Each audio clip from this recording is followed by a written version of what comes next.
আজ আমরা পাখির চোখে দেখে নেব হুগলির ইমামবাড়া। 1495 সালে বিপ্রদাস পিল্লাই রচিত মনসামঙ্গল কাব্যে হুগলি নামের উল্লেখ দেখা যায়। এর থেকে বোঝা যায় জেলার নামকরণ বিদেশীকৃত কিন্তু নয়, কারণ এই রচনাকালের 22 বছর পর পর্তুগিজরা বাংলায় প্রবেশ করেছিল। 1598 সালে রচিত আবুল ফজলের আইনি আকবরী গ্রন্থেও হুগলি নামের স্পষ্ট উল্লেখ আছে। ত্রিবেণীতে অবস্থিত জাফর খাঁর মসজিদ ও তার মাদ্রাসায় উল্লেখিত প্রতিষ্ঠা তারিখ থেকে অনুমান করা যায় 1298 সালে জেলার উত্তরাংশ মুসলমান শাসনভুক্ত হয়েছিল। এই হুগলি জেলার অন্যতম পর্যটন স্থল হল ইমামবাড়া। এবার বলি আপনারা আসবেন কি করে।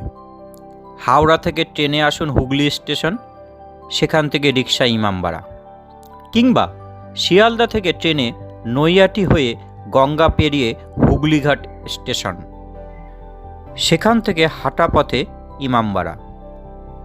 শিয়াপন্থী মুসলিম তীর্থ ইমামবাড়া।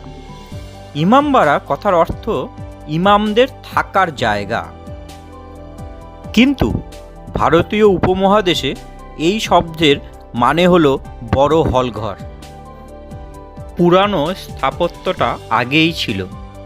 অমিয় কুমার বন্দ্যোপাধ্যায়ের ওয়েস্ট বেঙ্গল গেজেটার্স হুগলি অনুযায়ী হুগলি ইমামবাড়া তৈরি হয়েছিল 1694 সালে, মতান্তরে 1717 সালে। নতুন এই স্থাপত্যটির প্রধান স্থপতি ছিলেন সৈয়দ কেরামত আলী।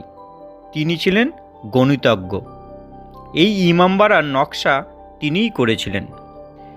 এবার আপনাদের জানাই পূর্বে ইমামবাড়া তৈরির ইতিহাস।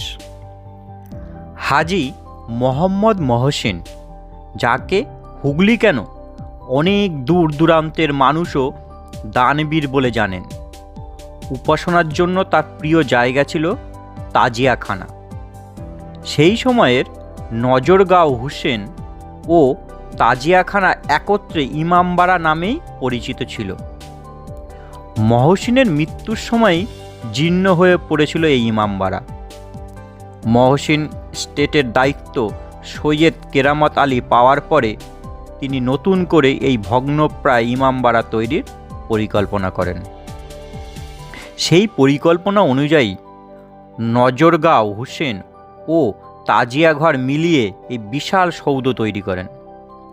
তাতেই রয়েছে লন্ডনের বিগ বেনের পরে দ্বিতীয় বৃহত্তম এই ঘড়িটি।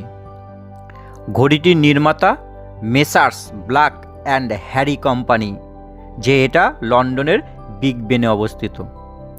সেই সময় এই ঘড়িটির দাম পড়েছিল 11,721 টাকা। এই ঘড়িটিতে দম দেওয়ার জন্য যে চাবি আছে তার ওজন 20 কিলোগ্রাম।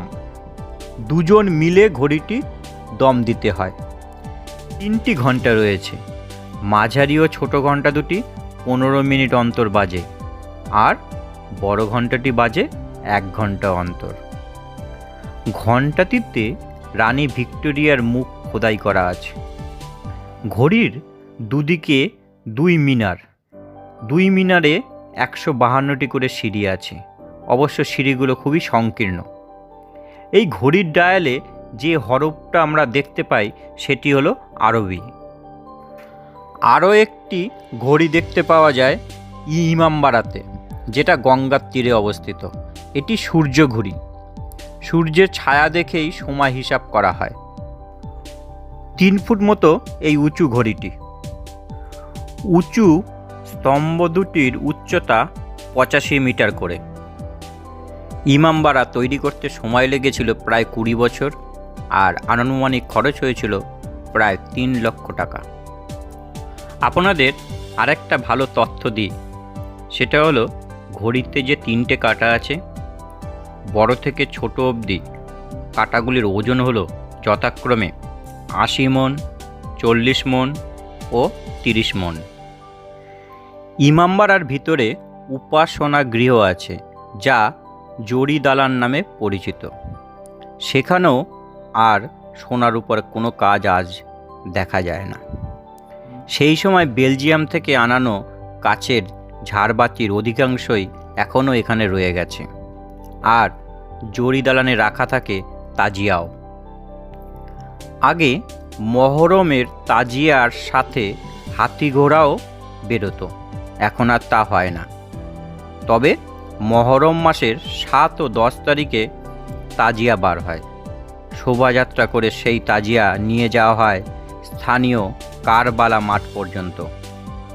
ঈদের দিন এই এলাকায় অন্যতম আকর্ষণের জায়গা হয়ে ওঠে ইমামবাড়া।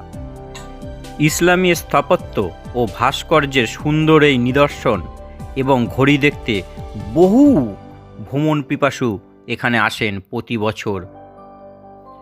তাই আপনাদের কাছে আমার অনুরোধ রইল, আপনারাও আসুন, হুগলির ইমামবাড়ার সাথে ব্যান্ডেল চার্চ দুটো একসঙ্গে একবেলায় ঘুরে দেখে নিন।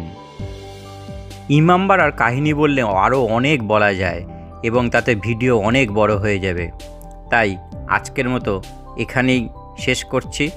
আপনারা ভিডিওটি ভালো লাগলে লাইক, শেয়ার এবং চ্যানেল সাবস্ক্রাইব করুন। ধন্যবাদ।